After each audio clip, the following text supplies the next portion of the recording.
Bom, pessoal, são 10h02, nós já vamos começar então. Eu gostaria de agradecer a presença de todo mundo, o pessoal de Salto de Pirapora, o Donizete, o Alessandro, a Thaís, o Fernando Rosa, que é amigo da casa aqui já há muitos anos. Agradecer a presença, evidentemente, do Dr. Eliezer, que eu vou fazer a apresentação já daqui a alguns segundos. Eu gostaria de aproveitar a oportunidade, pessoal, dessa que será a nossa última live do ano, né? Nós tivemos aí um ano que nós tivemos aí, sei lá, uma meia dúzia de lives, né? Eu disse que a pandemia, além de tantos outros aspectos, é também a pandemia da informação, em especial no Ministério da Previdência.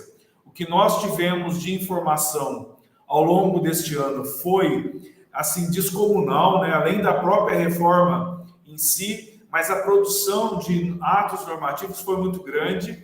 Por causa disso, a live de hoje também é importante, embora ela não tenha uma relação direta com o regime próprio de previdência, né? Mas afeta quem faz o regime próprio acontecer, que são os gestores, que são vocês que estão nos assistindo aí, tá? Por essa razão, nós fizemos a questão de fazer essa live ainda este ano. Eu gostaria de aproveitar essa introdução para dois motivos especialmente. Hoje, nós vamos divulgar um novo informativo, vocês vão receber por e-mail. Aqueles que não estão cadastrados aí no nosso e-mail, solicitem, passem um WhatsApp para nós, ou solicitem aqui o cadastramento, que nós vamos divulgar mais um informativo. Este informativo é sobre a PEC, a Emenda Constitucional 133, que tratou de um tema, além do tema dos precatórios, né, tratou a questão do parcelamento dos regimes próprios de previdência, dos eventuais não recolhimentos dos débitos dos regimes próprios de previdência, fazendo um parcelamento excepcional de, hoje vocês sabem que é permitido apenas 60 meses, mas permitindo um reparcelamento, inclusive, em 240 meses, né? Então, é uma opção, é um Black Friday, né? Dos parcelamentos, assim eu espero. Então, nós vamos divulgar um informativo tratando um pouco desse tema hoje. Às 14h30 nós vamos encaminhar para vocês. Uma outra questão que eu gostaria de aproveitar a oportunidade é que, como nós também já havíamos divulgado, no mês de fevereiro do próximo ano, nós vamos fazer o nosso primeiro treinamento presencial sobre a reforma da Previdência. Nós tínhamos feito uma meia dúzia, pelo menos, de treinamentos até antes da pandemia, e agora, com o cenário atual da pandemia, acredito que seja seguro nós voltarmos a fazer isso. O primeiro treinamento será em Ribeirão Preto, na segunda quinzena do mês de fevereiro. E eu gostaria de contar com a presença de vocês, né, aqui em especial do estado de São Paulo, mas também serão bem-vindos o pessoal do Rio de Janeiro, o pessoal do Paraná, o pessoal de Minas Gerais, do Mato Grosso do Sul, que são nossos clientes e possam estar nos prestigiando com a reforma, né? Acho que a reforma ganhará um novo impulso exatamente por causa dessa emenda constitucional dos precatórios, que acabou afetando de alguma maneira os nossos regimes próprios, né? Eu vou expor para vocês a dinâmica. Eu vou passar daqui a pouco a palavra para o Dr. Eliezer e se alguém de vocês tiver algum questionamento, pode ir interrompendo a fala do Dr. Eliezer. O Dr. Eliezer optou por essa dinâmica de apresentação. Ele acredita que nós teremos uma dinâmica melhor se nós formos interagindo durante a apresentação dele, tá certo?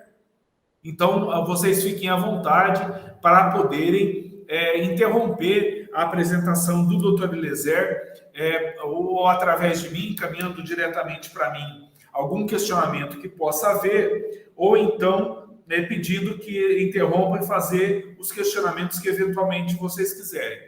As perguntas podem ser feitas diretamente aqui pelo nosso aplicativo, ou então pelo meu WhatsApp, que a maioria de vocês tem aí. Pessoal de Ilhabela chegando, a Aline está aí, o Edson também está chegando aí, de Vargem Grande, né? Então, muito obrigado.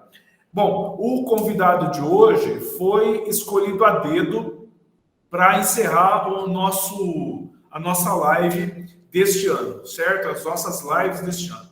Dr. Eliezer, além de ser nosso amigo pessoal há quase 20 anos, é um especialista no tema, trabalha com assessorias de câmaras, de prefeituras municipais, de executivos, também trabalha na assessoria de campanhas eleitorais, tem escritório em Ribeirão Preto, em São Paulo e em Brasília, para atuar lá nos tribunais superiores.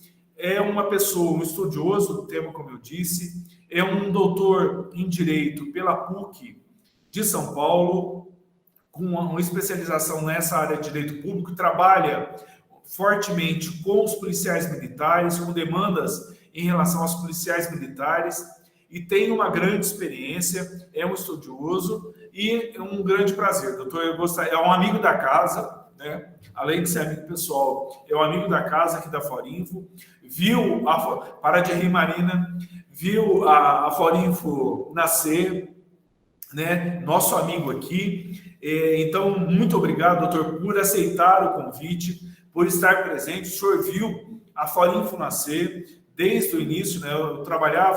Comecei a trabalhar com o senhor mais ou menos contemporaneamente ao nascimento da Forinfo, então o senhor acompanhou muito bem esse nosso processo. Então, muito obrigado por ter aceitado o convite, muito obrigado por vocês todos estarem aqui presentes, nossos amigos, nossos clientes. A doutora Marina, minha filha, conhece o doutor Eliezer, orientou, a doutora Eliezer foi orientador da Marina lá na Opção pelo Direito, a quem eu agradeço profundamente, o senhor sabe disso.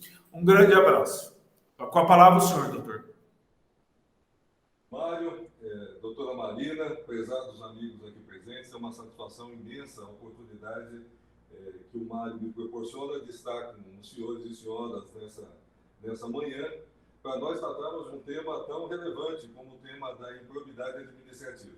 O Mário tem razão, na verdade somos amigos de longa data, Doutor, precisa falar um pouco mais perto do microfone, o som está um pouco baixo, para mim pelo menos aqui está. Pois não, deixa eu ver se eu aumento um pouquinho aqui. Isso. Melhorou agora? Melhorou. Melhorou? Ótimo, tá ok. Se perceber alguma insuficiência técnica aí, me avisem que a gente vai ajustando aqui. Okay. Mas como eu estava dizendo, o meu convívio com o Mário, na verdade, nasce desse nosso trabalho junto a municípios, no período que o Mário exercia a chefia de gabinete no município de Morro Agudo, e, portanto, acompanhamos de fato aí o crescimento da Forinfo, o crescimento do Mário nas coisas do direito, o desenvolvimento da doutora Maria. Então, eu estou muito satisfeito pela oportunidade que nós temos hoje. E esse tema, Mário e amigos, é um tema palpitante no momento, dado que a lei é recente, né? E nós estamos, na verdade, vivendo as primeiras discussões a respeito da aplicação dessa lei. E eu preciso começar dizendo para as senhoras e senhores que, na verdade, a Lei 14.230, de 25 de outubro agora de 2021, que é a lei que nós estaremos analisando hoje, ela foi originada do projeto de lei 10.887 de 2018.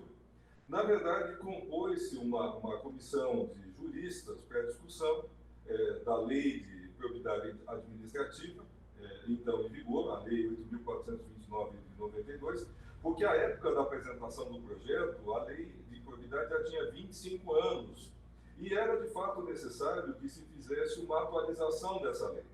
E nesse ponto, eu gostaria de destacar para os senhores e senhoras que aplica-se aqui algo como aquela questão da teoria da curva da vara de Lênin, né? Aliás, nem sei se essa teoria é do Lênin. Doutor, pois não. Tá um pouco baixo ainda. Tá, deixa eu verificar com o meu melhor aqui.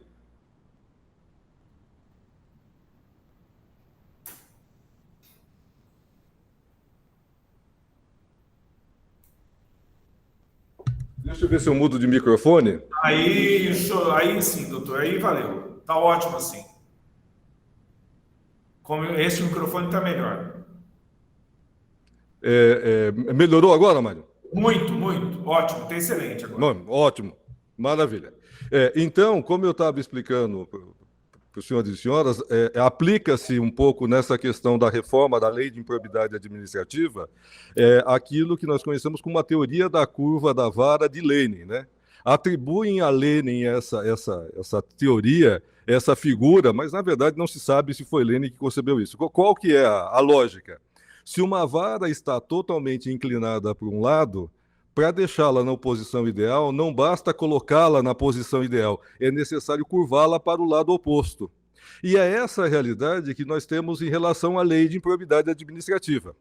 Na concepção original da lei de improbidade administrativa, lá de 1992, a lei era inflexível, responsabilizava condutas culposas, condutas dolosas, tinha um regime processual severo, prestigiava uma lógica de conceitos jurídicos indeterminados para fins de responsabilização, prestigiava lá nos artigos 9º, 10 e 11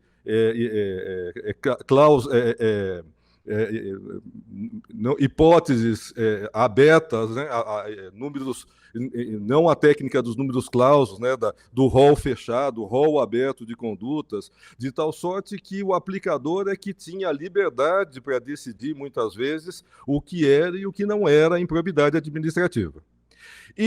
Na verdade, o que mais se questionava era o uso político da Lei 8.429 de 92. Até porque no regime, então, vigente, não só o Ministério Público, mas também as pessoas jurídicas interessadas eram legitimadas para a propositura das ações civis públicas. Então, o Mário bem sabe, porque o Mário foi chefe de gabinete, foi secretário de administração, secretário municipal, enfim, tem uma vivência enorme na administração municipal, e nós estamos tomando aqui esse ente político como referência. Na sucessão de mandatos, quando entrava a oposição, era uma chuva de ações de improbidade administrativa, né? Tudo aquilo que possibilitasse algum questionamento do ponto de vista de conduta do dirigente que deixava a administração era objeto de improbidade administrativa. Então, eu até brincava, e sempre brinquei nesse ponto, que o gestor público que fosse muito católico, muito ortodoxo, muito respeitoso das normas, saía aí com algo em torno de 10 ações por improbidade ao final do mandato, sem contar as ações civis públicas, né? E aquele que fosse um pouco mais relaxado em relação a esse aspecto, na verdade, saía da administração com 20, 30 ações civis públicas e ações de improbidade. Então, era justamente esse uso político da ação de improbidade administrativa que gerava questionamento e foi o motor dessa reforma que se promoveu agora. E aí, o que é que vem sustentando o Ministério Público e setores da magistratura, sobretudo? Porque, na verdade, os advogados estão contentes, estão felizes com essa lei. Os membros do Ministério Público, na verdade, estão, inclusive, jocosamente denominando essa lei de lei de impunidade administrativa. Porque dizem que, pelo modo como ela foi concebida, ficou muito difícil, se não impossível, a responsabilização por improbidade administrativa. E no curso da nossa fala, nós vamos aqui apontar para os senhores e senhoras as dificuldades que derivam agora para a atuação, sobretudo, do Ministério Público em relação a ela. Há outros ainda que estão apelidando a Lei 8.429, após a reforma, de Estatuto do Ímprobo. Quer dizer, é a lei, a norma que, na verdade, está aí estabelecendo o conjunto de direitos para que se possa praticar a improbidade com alguma margem de segurança. Então, nós podemos já fazer a abordagem inicial com essa visão de sociologia do direito, né? Sociologia jurídica, e, em certa medida, de sociologia política em relação à reforma que se fez na lei de improbidade administrativa. E se nós formos realmente analisar a construção legislativa dessa reforma, nós vamos perceber que o legislador foi meticuloso na linha de desconstruir posições consolidadas pelo Superior Tribunal de Justiça em relação à lei na sua concepção original. E tudo isso feito na linha realmente de se criar possibilidades defensivas levadas ao extremo, ao ponto de quase inviabilizarem realmente a aplicação das sanções que derivam da lei de improbidade administrativa. Mas a crítica mais severa em relação a tudo isso certamente virá com o tempo do Ministério Público, e nós teremos, sem sombra de dúvidas, dezenas de ações de inconstitucionalidade que serão certamente ajuizadas, sobretudo pelo Ministério Público, em relação às alterações que foram feitas na lei de improbidade administrativa. Então, se da redação original, de 92, nós levamos 25 anos para que houvesse uma jurisprudência estabilizada em relação da improbidade administrativa, certamente nós teremos mais 25 anos de trabalho de estabilização jurisprudencial em relação à linha do que foi estabelecido pela reforma. E aí, nós podemos até questionar. Nós tivemos uma nova lei de improbidade administrativa. Nós podemos afirmar que esse conjunto normativo é uma nova lei? Eu diria, Mário e os colegas aqui que participam conosco, a meu sentir, na verdade, nós temos uma nova lei. O legislador foi infeliz, ele deveria já ter editado uma nova lei e revogado a Lei 8429, de 2 de junho de 92, pelo fato de que só 2 artigos da redação original não foram objeto de revogação ou de alteração. Quer dizer, todo o restante da norma foi profundamente alterado, modificado, objeto de revogação. Então, melhor teria caminhado o legislador se tivesse cuidado realmente de já estabelecer uma nova lei. Mas foi opção do legislador, é isso que acabou se consolidando. A comissão que trabalhou para a edição dessa norma, dessa alteração de norma, foi presidida pelo ministro do STJ, o Campbell. Eu assisti uma palestra dele logo depois, em um evento do Ministério Público, sobre os termos da lei, e ele não esconde a insatisfação dele com o resultado final do que foi feito no Congresso Nacional. Nós temos a impressão, em alguns pontos, que, na verdade, a lei foi alterada com endereço e CPF, né? Porque ela tem determinados institutos e soluções que saltam aos olhos de que aquilo está resolvendo o problema de alguém. Tal foi a linha que se adotou em determinadas situações para fins de isenção de responsabilidade, sobretudo. Doutor, só interrompendo, mas aí vai um pouco da minha experiência pessoal. Nós temos, assim, nessa abordagem histórica que o senhor fez, nós temos a Constituição de 88, né? 4 anos depois, nós temos a lei de improbidade, que ela é de 92. Eu não sei se o senhor vai concordar comigo, mas eu também não sei se por causa do momento que eu comecei a trabalhar um pouco mais diretamente com isso, mas a utilização da lei de improbidade administrativa depois das manifestações de 2013, da Operação Lava Jato, o contorno que se deu e a utilização que se deu, me parece que foi uma utilização, exatamente essa utilização política, e uma leitura muito mais rígida desta lei de improbidade administrativa, que passou a ser uma panaceia, né? O senhor sabe muito bem os casos que nós enfrentamos juntos, que nós acompanhamos, que aí, alguns deles a gente ainda enfrenta juntos, né? Que foi uma panaceia. E me parece que esta lei veio, exatamente como o senhor colocou, né, nesse movimento pendular, exatamente para ser uma resposta a isso, né? Que a ótica de encarar a lei de improbidade mudou radicalmente. Parece que a aplicação da lei de 2013, 2012, 2013 para cá é outra lei, é outro instituto jurídico, que não havia sido alterado. Não sei se o senhor concorda comigo, mas essa lei vem como uma reação a essa leitura ou esse enrijecimento, tanto do Ministério Público, eu acho que eles também enrijeceram, quanto desses outros legitimados aí. Mário, eu concordo com você, porque realmente, na origem, nós não tínhamos segurança jurídica e certeza de direito nos termos originais da 8429. E tivemos aí, nesse movimento que você aponta, mais recente, mais contemporâneo, inclusive a edição da Lei Anticorrupção, né?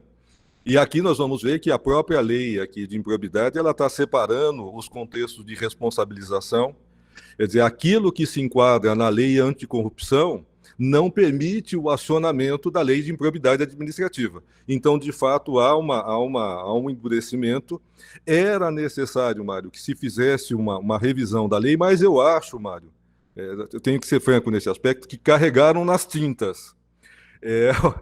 Levou-se o garantismo, Mário, a um limite nunca visto. Como, por exemplo, nós temos dispositivo agora na alteração promovida na Lei 14.230, que é a lei que alterou a improbidade, que obriga o juiz a produzir todas as provas requeridas pela defesa.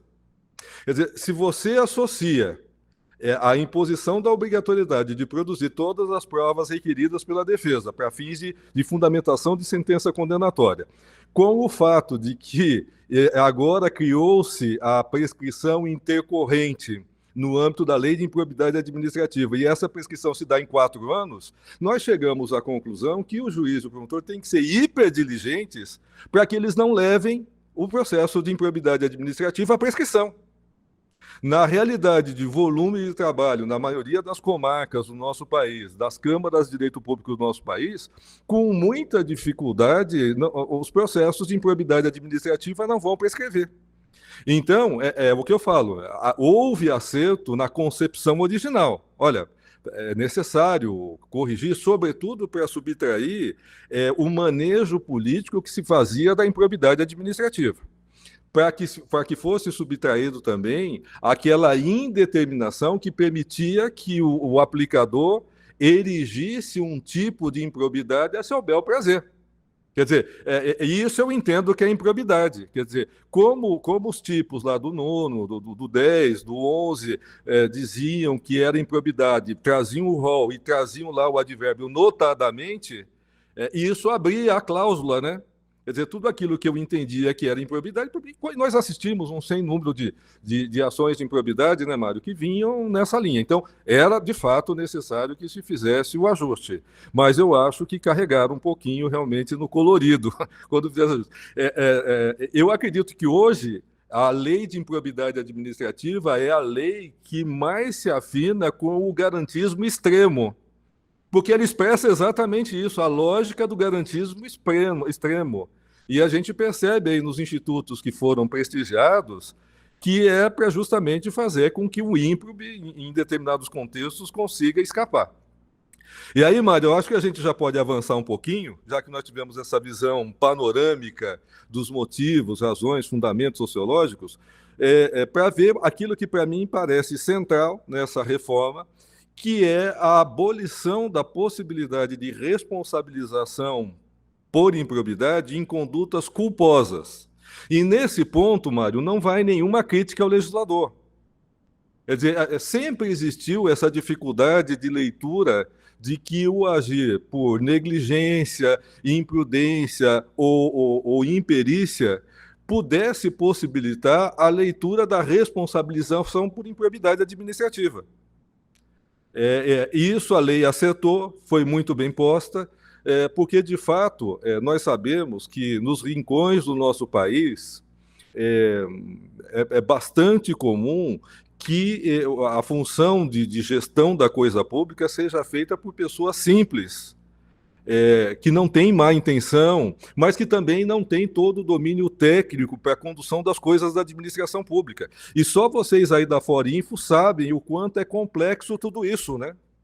Os gestores que estão conosco aqui que sabem a extensão da complexidade da administração e da condução da coisa pública na atualidade. E nós tínhamos aí condenações de gestores filiados a valores de probidade, de correção, de proteção da coisa pública, porque erravam. Quer dizer, onde não estava presente o dolo. Então, a lei, nesse ponto, Mário, ela foi até demasiado repetitiva, porque em vários dispositivos ela vem batendo. Olha, a conduta culposa não enseja responsabilização, a sentença não pode ser fundamentada em conduta culposa, e por aí vai, dando realmente uma margem bastante interessante para que a defesa e os acusados no âmbito administrativo possam, no âmbito da improbidade, possam demonstrar que realmente não agiram com a vontade livre e consciente de praticar aquele ato que incide numa das hipóteses aí da improbidade, né? O enriquecimento ilícito, o prejuízo ao erário ou a violação de princípios da administração pública. Então, esse é um ponto central, ajustado, bem posto da reforma, porque realmente afasta a solução iníqua de responsabilização por improbidade em contexto de culpa, dentro de um quadro onde o STJ já havia consolidado jurisprudencialmente essa possibilidade. O que nós percebíamos, né, Mário? Por favor. Exatamente isso, doutor. Isso que eu ia colocar. Nesse aspecto, a lei trouxe uma questão que estava consolidada, né, pelo STJ e que, infelizmente, doutor, a gente acompanhou algumas soluções assim, não era reproduzida, pelo menos em todas as decisões, pelo menos aqui no TJ de São Paulo. Nós acompanhamos alguns casos aqui que havia uma questão que não havia esse aspecto do dolo de forma nenhuma, né? Que eventualmente poderia haver um aspecto da culpa, eventualmente, né? Mas que não havia. E essa posição do STJ muito consolidada, mas que nem sempre, infelizmente, essas ações todas chegavam até o STJ, né?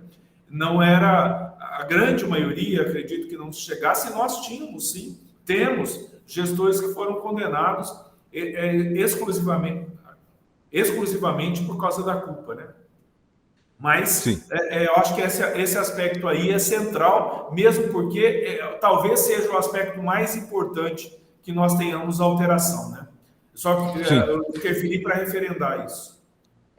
Mário, está aparecendo para mim aqui que o Júnior Donizete levantou a mão. Não sei se é ele que vai falar agora. Está disponível. Ô, Júnior, você podia só se identificar de onde você é, da cidade que você fala, por favor? Bom dia, pessoal. Primeiro aí, eu sou de Brasópolis, sul de Minas, tá? Queria aí parabenizar vocês pela live, o doutor Eliezer, o Mário.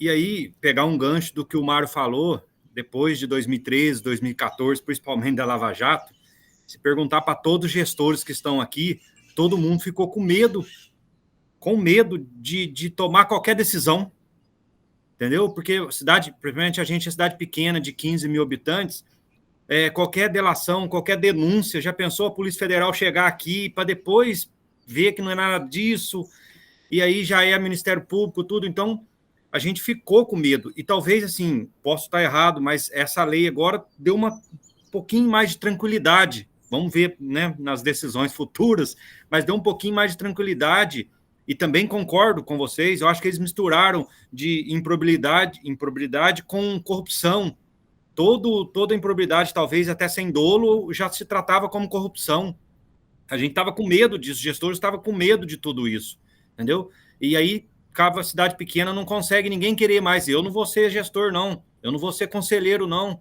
Tá louco? A responsabilidade, tá misturando tudo. Daqui a pouco, meu CPF, minha vida tá revirada. Então, eu acho que no consenso dos presidentes, dos institutos, tem esse pensamento. Eu queria ver com vocês, se vocês também concordam, principalmente os gestores que estão aí, se vocês concordam com essa análise minha aqui. Doutor, só uma questão. Não é raro os dirigentes de regimes próprios que têm uma responsabilidade de um patrimônio gigantesco, né, muitas vezes superior ao próprio orçamento do município, trabalhar na gestão, ser o gestor efetivo e não ganhar R$1 para isso. Eu tenho municípios vizinhos aqui de Morro Agudo que o gestor não é remunerado. Ele acumula funções, entendeu? E ainda é exposto a tudo isso que nós comentamos aqui.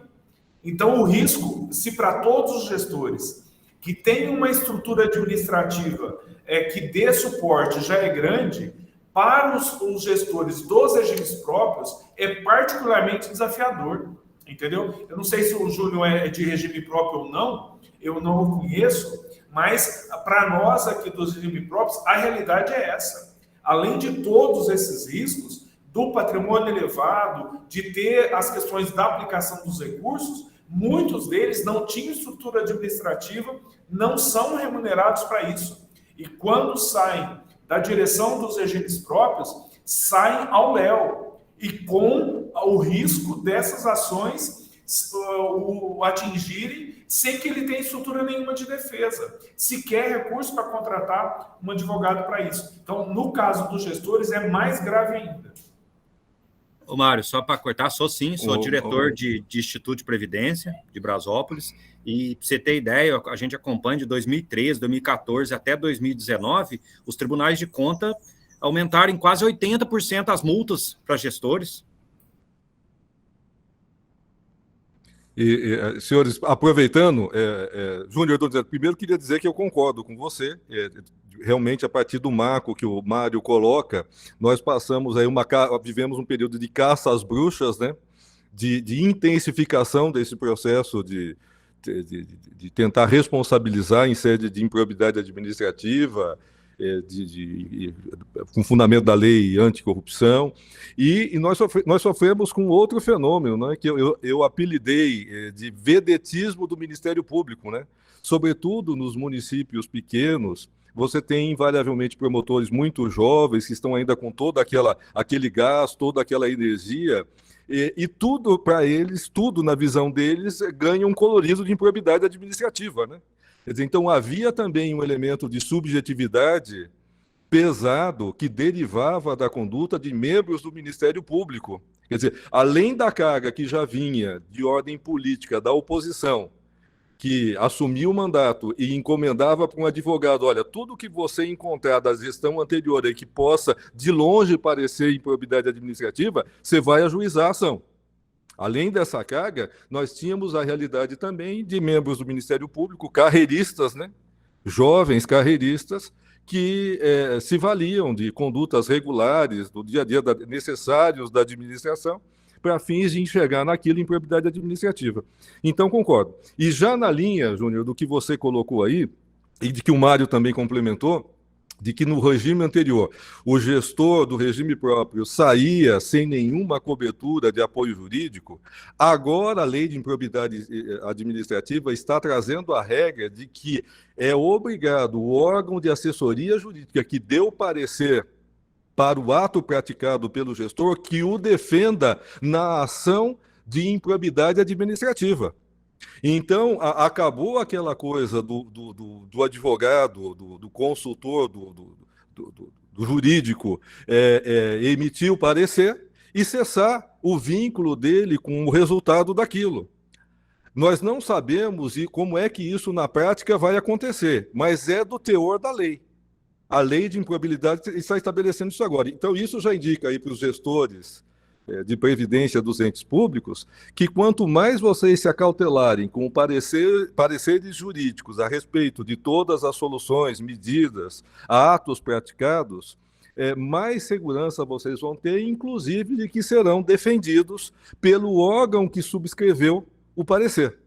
Né? Então, depois, talvez dê tempo da gente chegar especificamente nesse ponto, mas dentro dessa linha garantista que a norma trouxe, veio também essa nova regra, que não existia na previsão original da Lei de Improbidade Administrativa. Percebam, e aí isso gera uma responsabilidade enorme, né, para os órgãos de procuradoria, ou para os advogados terceirizados contratados no âmbito dos atos de gestão dos órgãos de previdência, dos entes de previdência, melhor dizendo. Então, é importante, nós já antecipamos esse ponto. Avançando um pouco, eu gostaria de dizer para vocês que a lei de improbidade na reforma lá no parágrafo 4º do artigo 1º, ela está estabelecendo a regra de que aplique-se ao sistema de improbidade disciplinado pela lei os princípios constitucionais de direito administrativo sancionador. Nesse ponto, eu faço uma crítica à invocação desse conjunto de princípios, porque, rigorosamente, na Constituição da República, nós não temos a explicitação de princípios constitucionais de direito administrativo sancionador. O que nós temos, na verdade, ali é um conjunto de princípios relativos ao devido processo legal e, sobretudo, um conjunto de princípios que se afinam com o processo penal.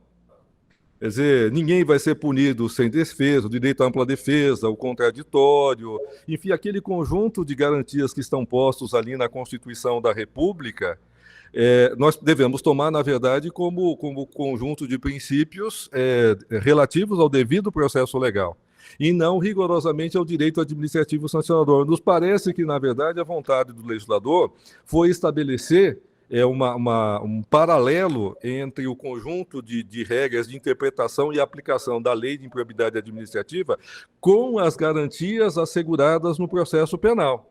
E aí, como esse conjunto de garantias é o que, na verdade, plasma, com pouquíssimas exceções, o direito administrativo sancionador, ficou posto nesses termos, né?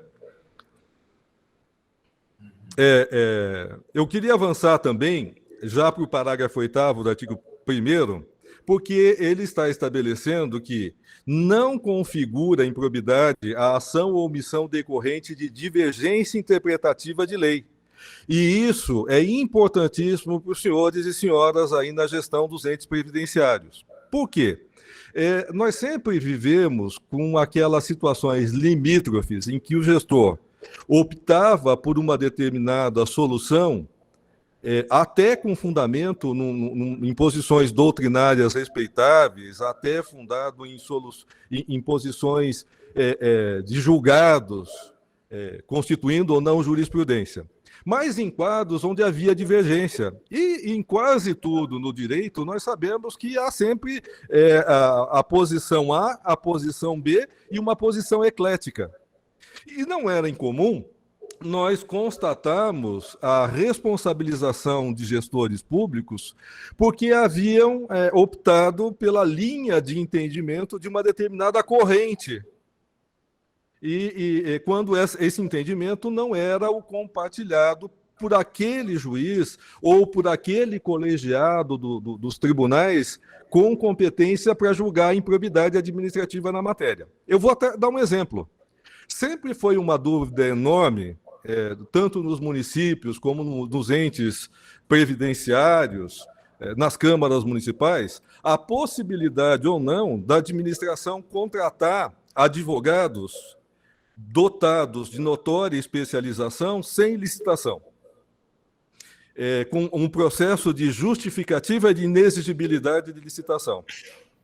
Ora, nós sempre tivemos julgados uma corrente jurisprudencial firme na linha de que, sim, a administração ela tem a liberdade para contratar advogados dotados de notória especialização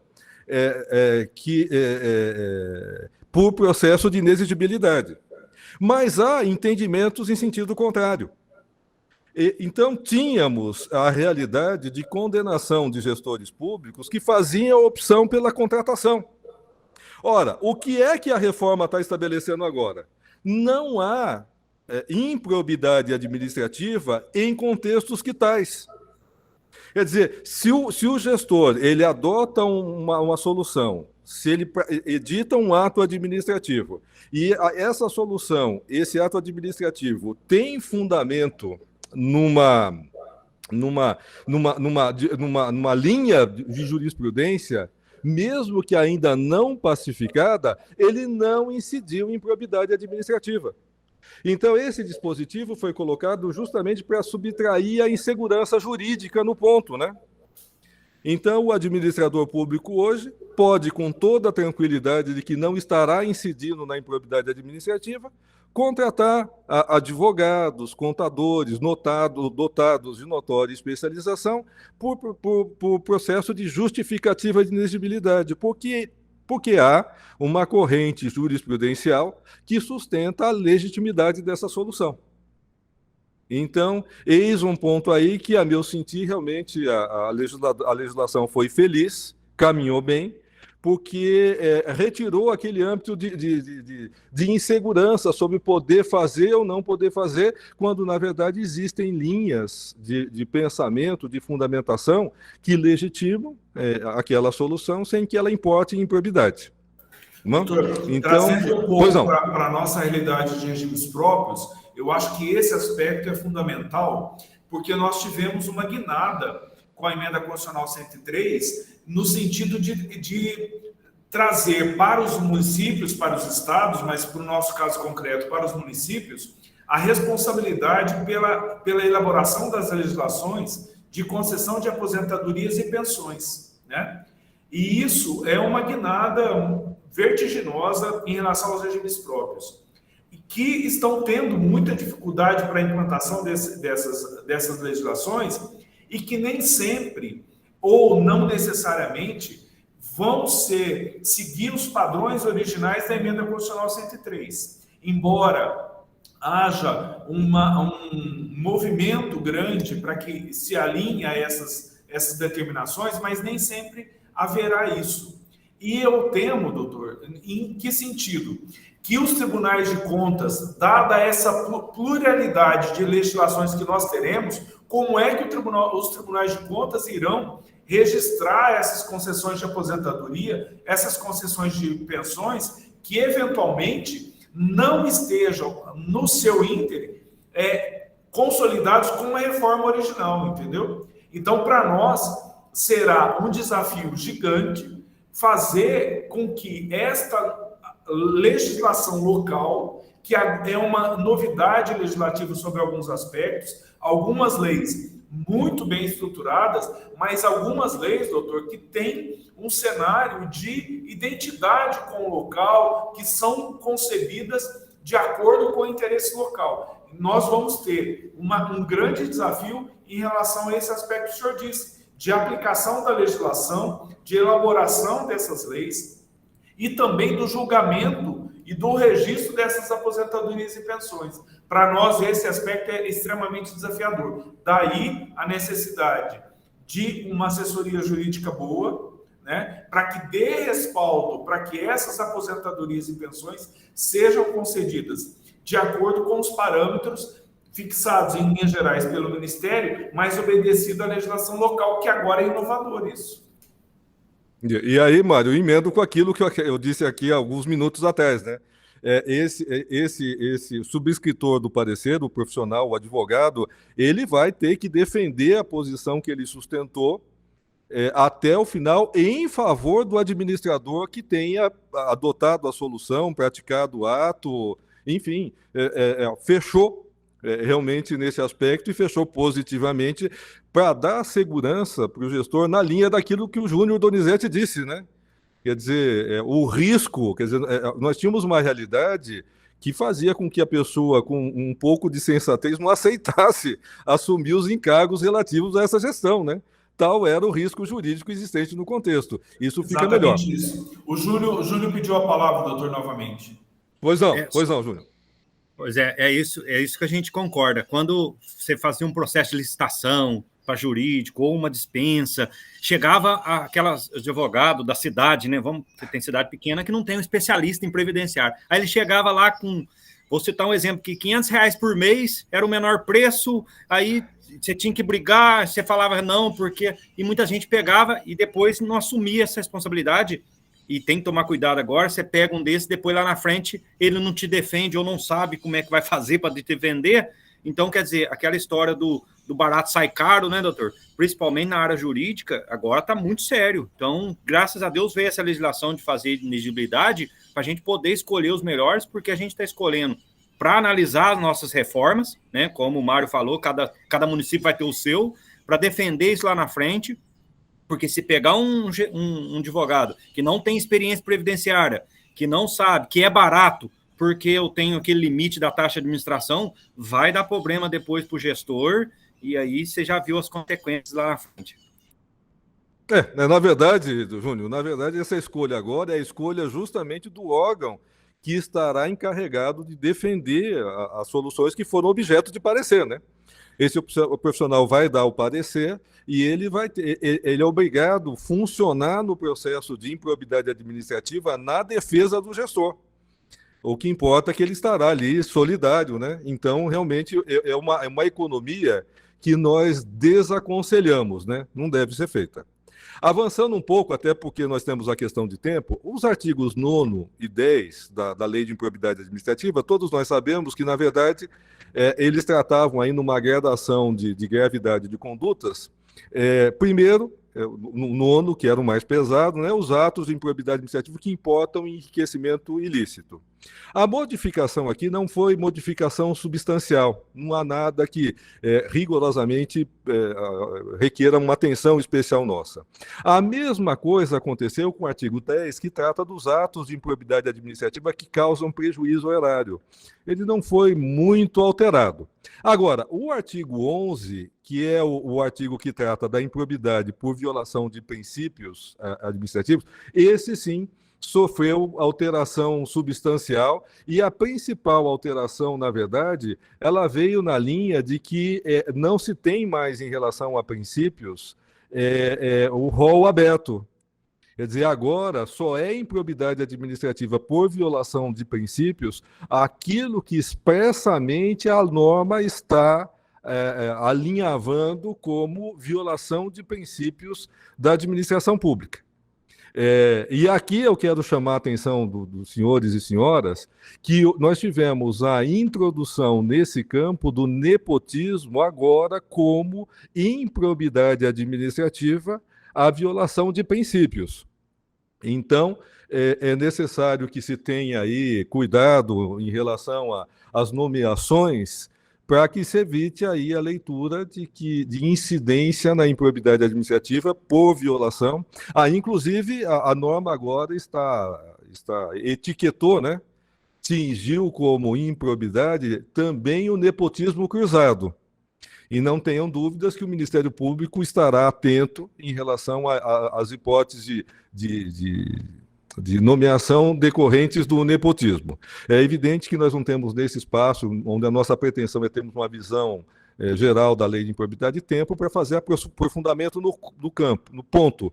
Mas fica aí o convite para que os senhores e senhoras depois também reflitam a respeito do que se entende por nepotismo na atualidade para fins de não incidência nesse campo. E outra coisa, o artigo 11 da lei está também prestigiando um conceito novo, que é o conceito de lesividade relevante.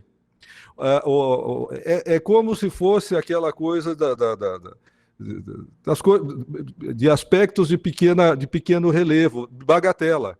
Quer dizer, nós podemos dizer que a lesividade relevante, na verdade, é o afastamento da bagatela na órbita da improbidade administrativa. Quer dizer, então não se reconhece, não se fala de improbidade administrativa no universo daquilo que lesa os interesses da administração pública em pequena monta. E aqui nós temos, evidentemente, um conceito jurídico indeterminado, que vai ser objeto aí de consideração do aplicador na hora de aplicar a lei de improbidade. Então, é uma inovação também aí no artigo 11. Avançando já um pouquinho, no âmbito da aplicação da pena, o que, sobretudo, o Ministério Público vem criticando no âmbito da aplicação das penas previstas pela reforma da improbidade administrativa, é que agora houve a abolição do mínimo relativo à suspensão de direitos políticos. Quer dizer, no regime anterior, nós tínhamos um mínimo de 8 anos, né? Quer dizer, a suspensão de direitos políticos, derivada da condenação por improbidade, era de 8 anos. O legislador aboliu isso. E, sobretudo, o Ministério Público vem criticando muito a inovação no ponto, porque hoje o juiz pode determinar a suspensão dos direitos políticos por 6 meses. E aqui no ponto, os membros do Ministério Público enxergam até uma inconstitucionalidade, porque alegam que, na verdade, essa solução ela está atentando contra o artigo 37, parágrafo 4 da Constituição da República, e também contra a Convenção de Mérida, né, que trata aí das Nações Unidas contra a corrupção. Mas o fato é que o que nós temos na lei positivada pela reforma agora é que não há mais pena mínima. Aumentou-se, né, o prazo, quer dizer, a suspensão dos direitos políticos agora pode chegar até 14 anos. Antes o máximo era 12, quer dizer, aumentou-se para 14, mas aí subtraiu-se o mínimo. Portanto, o juiz vai ter liberdade para decidir o tempo de suspensão política que vai estabelecer, né? Então, essa alteração aqui, e ela está se dando tanto no artigo 9º, como no artigo 10, a solução de suspensão. Até porque o artigo 11, na verdade, está prestigiando a aplicação da pena de multa como sanção prioritária para as hipóteses de improbidade administrativa por violação a princípios. Então, tivemos uma crítica nesse ponto. Muito bem. A alteração da lei de improbidade administrativa também se fez na medida em que ela limitou a perda do vínculo com a função pública. O parágrafo 1º do artigo 12 está estabelecendo o seguinte: a sanção de perda da função pública, nas hipóteses do inciso 1 e 2, né, que nós vimos aí, enriquecimento ilícito, danos ao erário, atinge apenas o vínculo da mesma qualidade e natureza que o agente público ou político detinha com o poder público na época do cometimento da infração. Isso aqui é uma coisa que a gente percebe que foi desenhado para atender o interesse aí de alguém, né? Porque a nossa leitura dessa disposição é mais ou menos assim. Bom, se eu pratiquei improbidade de enriquecimento ilícito no exercício de um mandato político, e eu sou detentor de um cargo efetivo na administração pública, a perda da função pública se dá só em relação ao mandato político, né? Eu não perco o meu cargo público. E essa linha não era, a nosso sentido, a linha prestigiada por uma corrente jurisprudencial à época da vigência da redação original. Então, isso vem aí criar uma franquia, né? Uma abertura para aqueles que incidem em improbidade administrativa, porque eles têm a garantia de que só se pode decretar a perda da função pública nesse contexto de identidade, né, da qualidade e natureza do vínculo do agente público. Espero que os senhores tenham entendido mais ou menos como é que isso se dá, né? Muito bem.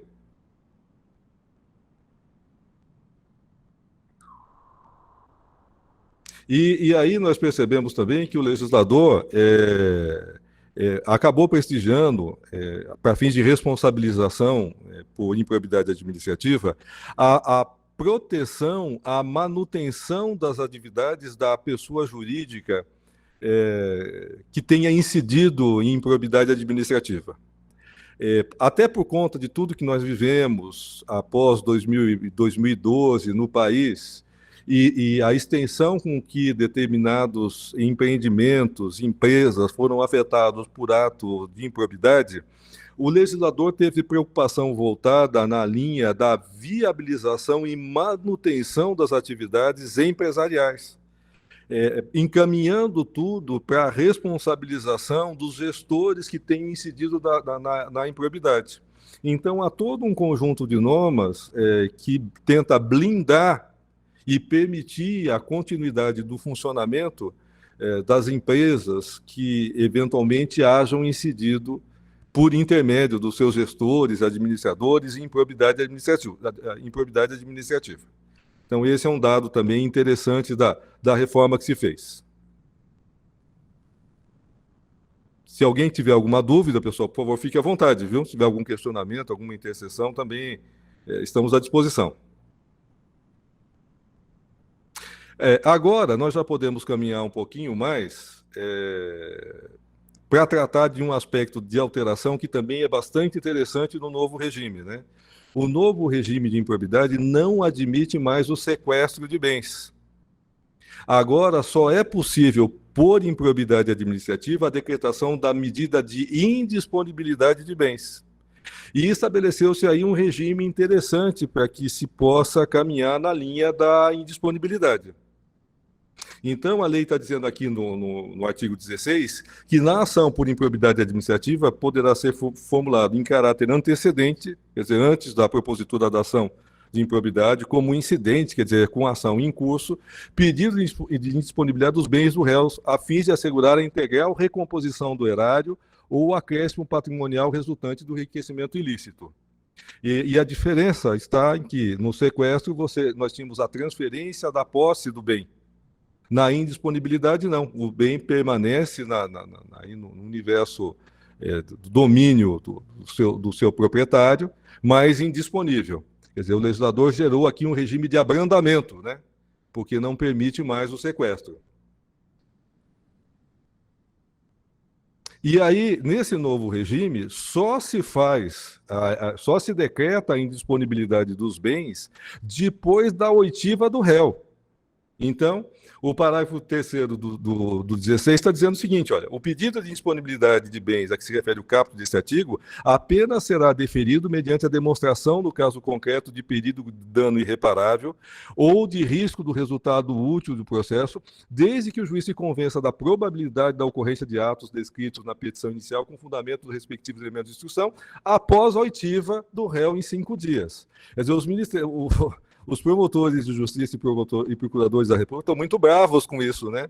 Porque na leitura que eles fazem, quer dizer, se você pede a indisponibilidade de bens e vai ouvir o destinatário da indisponibilidade, ele está ganhando uma oportunidade aí para disfarçar, para assumir com o bem e inviabilizar a efetividade da medida. Mas o fato é que o próprio parágrafo 4º aqui traz uma exceção, né? Dizendo o seguinte, a indisponibilidade de bens poderá ser decretada sem a oitiva do réu, sempre que o contraditório prévio puder comprovadamente frustrar a efetividade da medida e houver outras circunstâncias que recomendem a proteção liminar. Não podendo a urgência ser presumida. Então, percebam que o legislador ele vai amarrando o juiz de tal modo que o juiz vai ter que pensar 2, 3 vezes para editar medidas constritivas relacionadas à improbidade administrativa. Então, senhores e senhoras, aquilo que era a regra virou exceção, né? Antes, o juiz ele recebia o pedido do Ministério Público, muitas vezes ainda em sede de inquérito civil, e decretava a indisponibilidade, sem nenhuma preocupação maior, né? Agora inverteu. Quer dizer, a indisponibilidade de bem precisa ser bem fundamentada, justificada, com respeito aos critérios postos aqui, como se fosse, na verdade, a decretação de uma prisão preventiva, né? O juiz tem que apontar e fundamentar a razão pela qual ele está adotando a medida. E outro aspecto interessante dessa alteração em relação à indisponibilidade foi a vedação da indisponibilidade cumulativa em relação a corréus, né? No regime primitivo da improbidade administrativa, se o dano estimado, se o prejuízo estimado fosse de R$100 mil e houvessem 3 corréus, o juiz decretava a indisponibilidade de R$100 mil de bens de cada um dos corréus. Agora, no novo regime, isso não é mais permitido. Na verdade, no regime que nós estamos agora, o juiz só pode decretar a indisponibilidade de bens que, somados dos corréus, importem no valor estimado a ser objeto de tutela. Tá? Então, essa é uma alteração interessante, porque vai reduzir expressivamente o número de bens onerados aí com a indisponibilidade.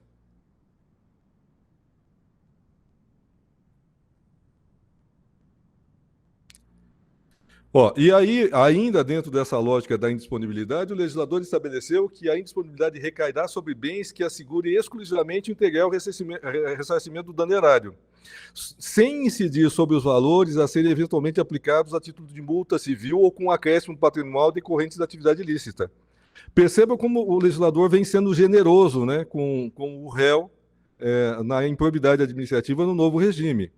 Quer dizer, antes nós tínhamos decretação de disponibilidade que considerava o valor do dano, mais o valor da multa prevista para aquela hipótese, e mais o acréscimo patrimonial decorrente da atividade ilícita. O legislador agora prestigiou alguém aqui, porque está dizendo, olha, a indisponibilidade pode incidir só sobre o valor necessário ao ressarcimento do erário público.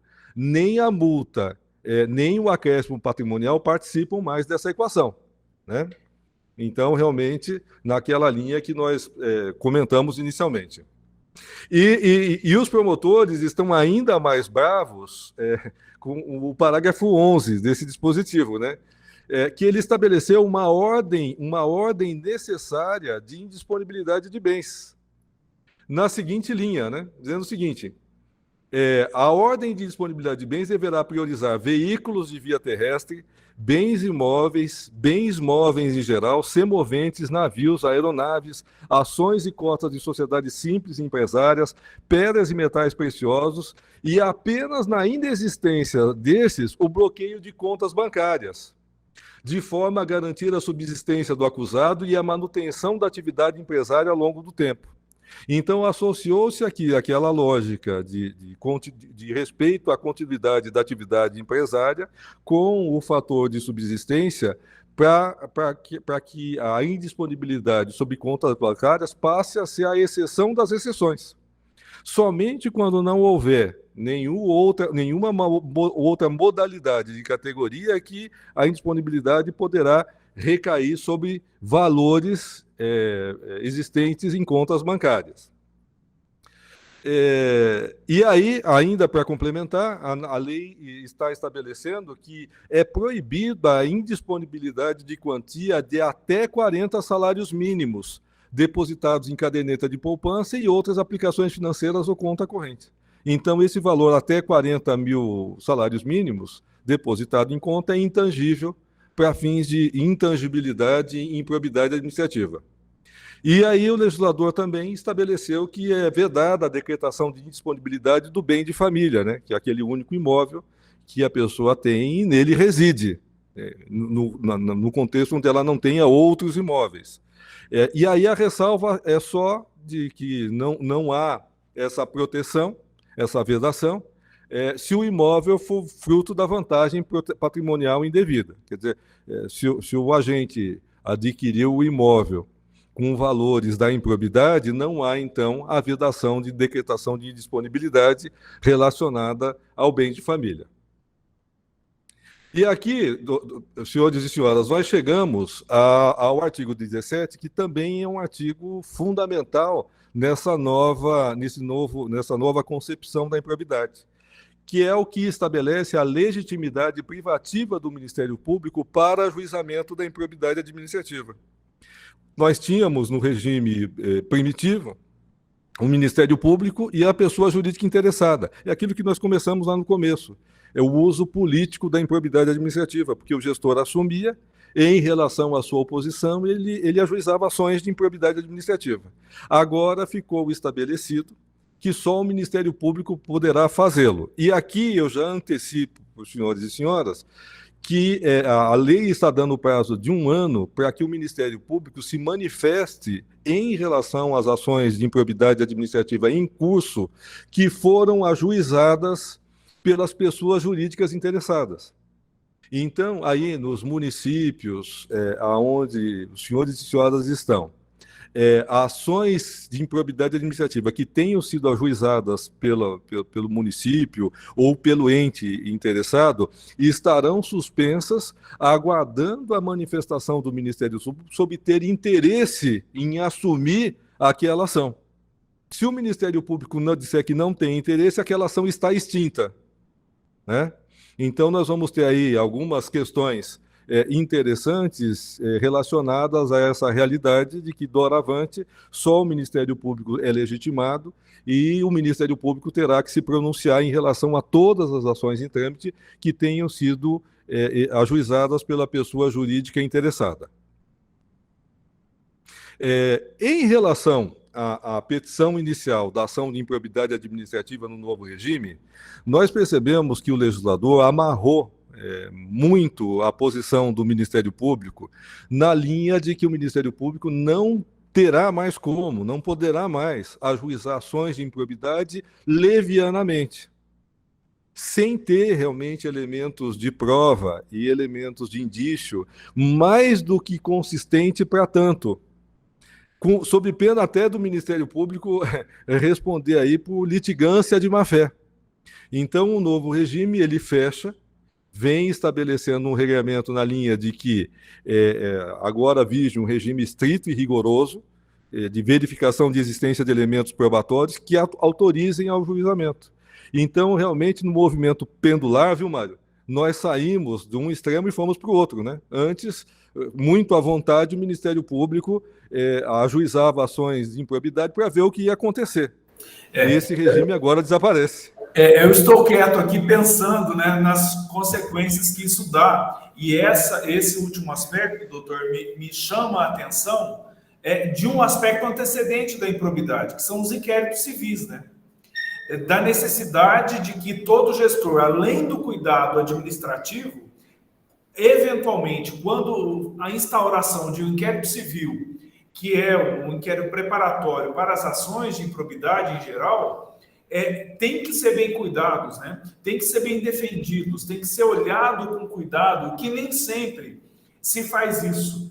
Então, eu acho que nesse aspecto vai ganhar uma relevância muito grande o cuidado com a instrução desses inquéritos, o acompanhamento desses inquéritos, até que eles sejam transformados em ações civis públicas, né? Subsidiem as ações civis públicas, ou então sejam arquivados pelo Conselho Superior do Ministério Público. Eu acho que isso vai ganhar uma relevância muito grande, né? E que os gestores têm que estar muito preocupados com isso, porque se nós conseguirmos instruir bem os inquéritos, a chance de ajuizamento das ações cairão drasticamente, né, doutor? Sim, exatamente. E outra atenção que os gestores têm que ter, viu, Mário? Nós temos aí a representação por improbidade administrativa, né? Que é aquela situação que o gestor recebe a notícia da improbidade administrativa. Ou ele tem ciência de uma conduta que importa em responsabilidade administrativa. Não pode haver vacilação. A legislação, a nova legislação está, inclusive, impondo para o gestor que ele dê notícia disso para o Ministério Público e dê notícia para o Tribunal de Contas. Então, agora, as representações que os gestores de regimes previdenciários, próprio ou não, recebem, tem que ser aquela coisa, vou parar tudo o que eu estou fazendo, vou dar atenção para isso aqui, porque isso pode me levar a uma condenação, se não por improbidade, a uma condenação por prevaricação. E até porque o Ministério Público está perdendo muito campo de manobra em relação à improbidade administrativa, eles estarão muito atentos às providências de ofício e às providências adotadas pelos gestores quando provocados em sede de denúncias de improbidade administrativa. Então, não pode vacilar nesse ponto. É importante. Então, para além do inquérito civil, que ainda está na órbita do Ministério Público, né? Quer dizer, o gestor vai se defender na órbita do inquérito civil, contribuindo para que, ao final, se plasme um contexto que inviabilize a propositura da ação, e o Mário observou bem isso, cuidar o quanto antes. Até porque, Mário, você se lembra, nós tínhamos a cultura de, é só inquérito civil, deixa para lá. Na hora, se isso virar, se isso instaurar a ação sobre pública, aí vamos dar atenção para esse negócio. Agora não vale mais a pena adotar essa linha de trabalho.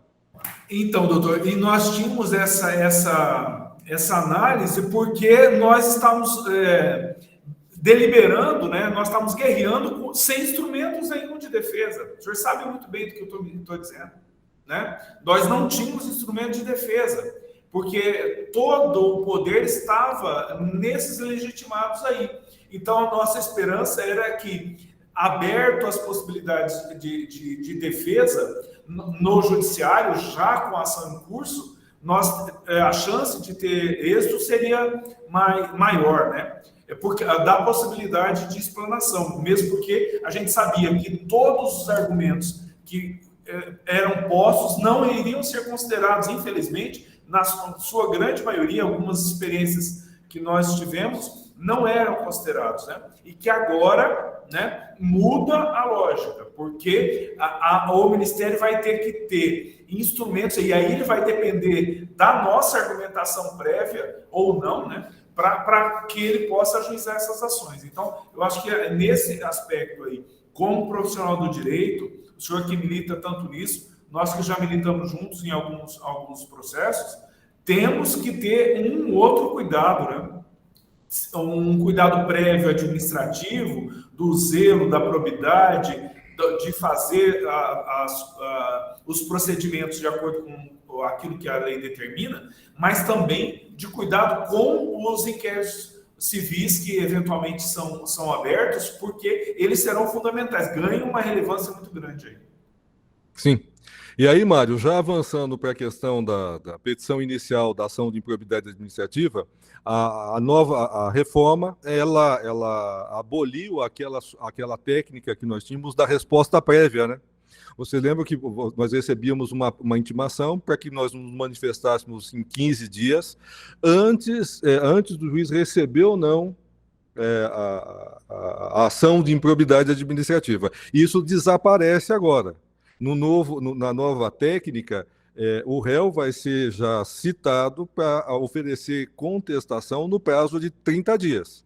Então, adota-se uma solução mais estreita em relação aos requisitos para que a ação seja proposta e para que a ação seja recebida, mas, em contrapartida, desaparece aquela técnica da resposta prévia, que, na verdade, era um resquício do processo penal mais antigo, né, que permitia ao servidor público, antes de ser processado, que ele prestasse esclarecimentos prévios que inviabilizassem o ajuizamento da ação. Na verdade, tanto o Ministério Público e magistratura, no ponto, estão festejando, né, porque por vezes levava 6 meses, 1 ano, até se consumar essa etapa da resposta prévia, né, entre citação do servidor e embaraços todos relacionados a isso. Agora isso desaparece. No novo regime, realmente, nós temos aí já o parágrafo 7º do artigo 14 está dizendo o seguinte, olha, vamos lá. Se a petição inicial estiver na devida forma, o juiz mandará autuá-la e ordenará a citação dos requeridos para que contestem no prazo de 30 dias. Iniciado o prazo na forma do Código de Processo Civil, né? Então, esse é o novo regime. Então, bastante atenção, porque não há mais a técnica daquela resposta prévia que nós tínhamos. O que vem reforçar a questão do cuidado com o inquérito civil, né? Sim, exatamente. Vem reforçar o posicionamento anterior. Sim, é porque é o inquérito civil que vai ser essa sede agora, né, Mário? Exatamente, vai ser a oportunidade de defesa. Vai ser a oportunidade para você demonstrar que aquilo realmente não preenche os requisitos para ajuizamento.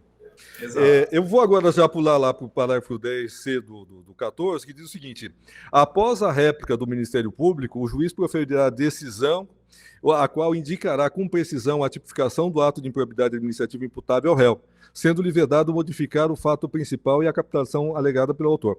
É esse tipo de dispositivo, Mário, que vem causando revolta no Ministério Público, né? O que se criou, na verdade, aqui foi um despacho de estabilização de imputação. O que não vai se permitir aqui, aquilo que nós conhecemos na técnica jurídica aí como a mutatio libelli, a emendatio libelli, elas não existem no âmbito da improbidade administrativa.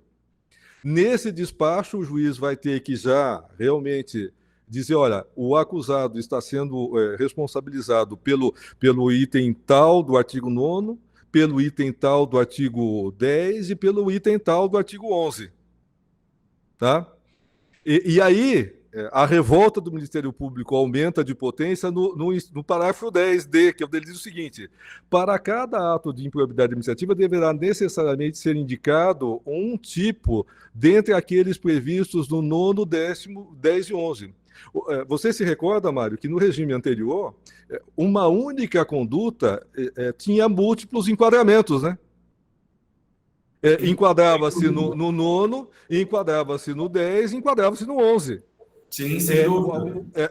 A reforma vedou isso. Era mais ou menos assim, vamos colocar tudo para ver no que dá, né? Em alguma coisa... Isso. Exatamente. Mas, então, uma linguagem bem popular é dessa maneira. Exato. E era injusto, né, Mário? É injusto, porque é evidente que você se defende dos fatos. Mas cada fato tem que ter a sua tipificação. E isso contribuía enormemente para o enregimento do regime de sancionatório, né? Porque o sujeito era responsabilizado pelo 9º, 10 e 11 ao mesmo tempo e arrebentava a vida da pessoa, né? Exatamente. No mínimo, o princípio ele infringiu, né, doutor? Era essa a questão, né? E ainda princípios abertos. Não havia como. Né? E aqui, Mário, aqui nós chegamos naquilo que eu comentei no início da nossa fala, que vai ser objeto certamente de ação de inconstitucionalidade promovida pelo Ministério Público, que é a regra que estabelece que é vedado para o juiz condenar o requerido em improbidade administrativa sem a produção das provas por ele tempestivamente especificadas.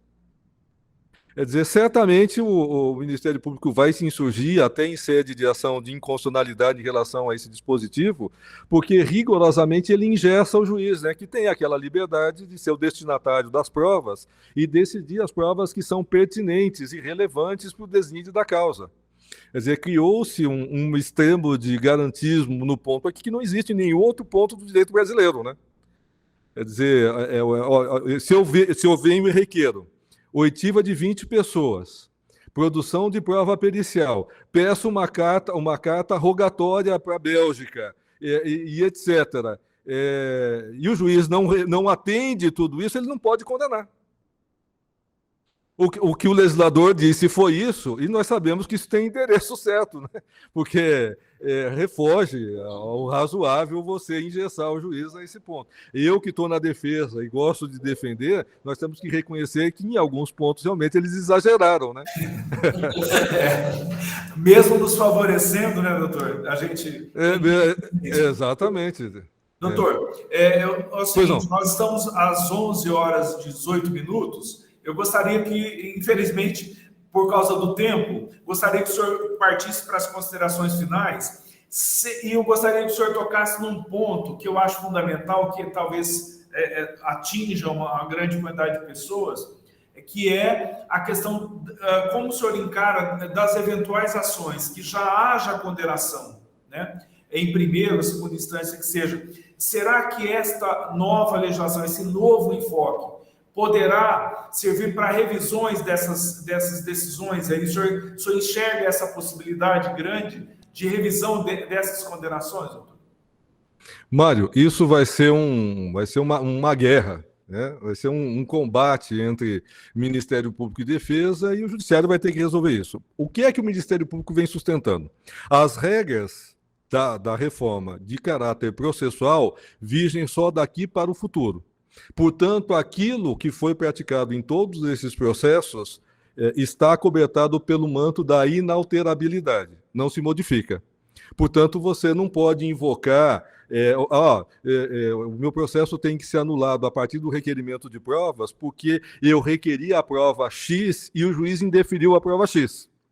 Aqui, certamente, o Ministério Público vai invocar esse preceito de retroatividade de normas processuais e não vai retroagir. Mas nós teremos, Mário, sim, revisões naquilo que toque a aspectos materiais da reforma. Por exemplo, dispositivos do 9, 10 e 11 que foram revogados vão importar em revisões para fins de absolvição por improbidade administrativa. A discussão é se essa revisão vai se fazer em sede de execução de sentença, para aquelas hipóteses que o processo ainda está em execução de sentença, ou se essa revisão vai se fazer em sede de ação rescisória, naquelas hipóteses onde já exista o trânsito em julgado. Mas me parece que no ponto não há nenhuma dúvida. É a hipótese da novatio legis in melius, né? Ou da abolitio criminis, né? É aqui que nós buscamos lá a Constituição Federal, o quadro dos princípios do direito administrativo sancionatório. Na verdade, eles quiseram dizer devido ao processo legal, garantias processuais aos acusados, né, de forma geral, para estabelecer o regramento. O Fernando Rosa está com a mão levantada aqui. Fica à vontade, Fernando. Fernando, você com a palavra. Eu gostaria de saber se a prescrição, desculpe, ela retroage aos processos em andamento. Fernando, essa vai ser uma discussão terrível na jurisprudência, porque, na verdade, o instituto de prescrição ele é de direito material, né? Então, eu entendo que ele tem que retroagir. Conceitualmente, prescrição é matéria de direito material e não de direito processual. Mas já há correntes do Ministério Público que sustentam a impossibilidade dessa retroação, porque não houve, em tese, inação do órgão acusador à época que os atos foram praticados. É evidente, Fernando, que nós aqui na defesa vamos sustentar a retroação.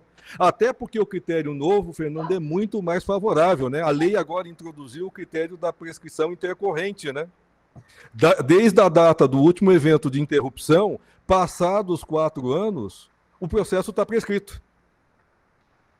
Que é o caso, se não me engano, do próprio prefeito aí de Morro Agudo, Donizete, e que o processo dele foi arquivado por prescrição. Sim, sim. Na verdade, Fernando, cada caso aqui vai abrir realmente um contexto interpretativo, hermenêutico em relação àquele caso, não tem escapatória. Porque nós vamos encontrar todo tipo de circunstância, né? É processo que está tramitando, que já preencheu os requisitos de prescrição pelo critério novo, processos em trâmite que já prescreveram pelo critério revogado. Então, isso vai abrir um campo bastante amplo. Nós poderíamos fazer uma live só para tratar de prescrição, certamente. Ok, obrigado. Mas eu agradeço a pergunta, porque deu ensejo, no finalzinho, a gente ainda tratar de um aspecto importante, que é o da prescrição. Quer dizer, aumentou-se o prazo prescricional, mas, na verdade, criou-se a prescrição intercorrente. E há quem diga que essa regra vai praticamente inviabilizar a responsabilização por improbidade, no conjunto de regras todas que têm que ser observadas para responsabilizar. Mário, espero ter respondido todos os pontos, não sei se ficou alguma coisa pendente aí.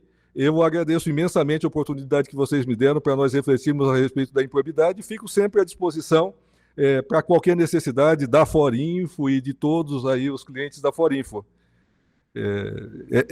É a minha fala final, Mário. Doutor, nós que agradecemos a sua participação. Nós comentávamos aqui da dificuldade de nós realizarmos uma live, né, em pleno mês de dezembro, na última semana de funcionamento do Poder Judiciário antes do recesso. O senhor me desculpe, mas nós não poderíamos deixar de passar todo esse recesso, de passar a oportunidade de trazermos para os nossos clientes ou não clientes, né, a discussão em torno desse tema, que é um tema pouco abordado em torno dos regimes próprios de previdência. E quando nós vemos os gestores eventualmente questionados sobre isso, é um susto muito grande, uma inexperiência muito grande e não dão a dimensão correta do que isso pode acontecer. Então, eu peço aqui desculpas de ter insistido tanto com o senhor neste momento. Eu sei muito bem o momento que é antes do recesso. Eu gostaria de agradecer profundamente, deixar aberto o convite para quando o senhor encontrar alguns temas que são relevantes, que possam ter conexão com essa área tão específica nossa aqui. O convite está feito, faço esse convite em nome da Forinfo. Muito obrigado pela sua participação. Eu estou aqui do meu lado o Francisco, que é sócio da Forinfo, o Marlon e o Ronaldo. Além de mandar um grande abraço, agradecem a sua participação. Gostaria de agradecer a presença de tantos amigos e aqueles que não são nossos clientes, o município de Janaúba, o município de Brasópolis. A nossa live vai ficar gravada. Nós temos as outras lives que nós fizemos, também estão gravados. Os nossos informativos, que também trazem sempre quando há um tema relevante, estão à disposição na nossa página na Forinfo. Hoje haverá um sobre essa questão dos parcelamentos dos débitos. Gostaria de agradecer muito a todos vocês. Lembrar que o ano que vem nós estamos retomando os nossos cursos presenciais, inicialmente em Ribeirão Preto, em fevereiro, e depois, a partir de março, no local do Brasil que vocês agendarem e quiserem, nós estamos à disposição. A partir da segunda quinzena de março, se Deus quiser, estamos todos à disposição aí. Como diz a minha esposa, vou colocar a rodinha no sapato e vou andar pelo Brasil. Será com certeza uma grande oportunidade, um grande prazer tê-los vocês, clientes ou não da Forinfo, conosco. Um feliz e santo Natal para todos. Obrigado pelo prestígio, obrigado pelo carinho, obrigado pela presença e até lá. Muito obrigado. Um abraço a todos.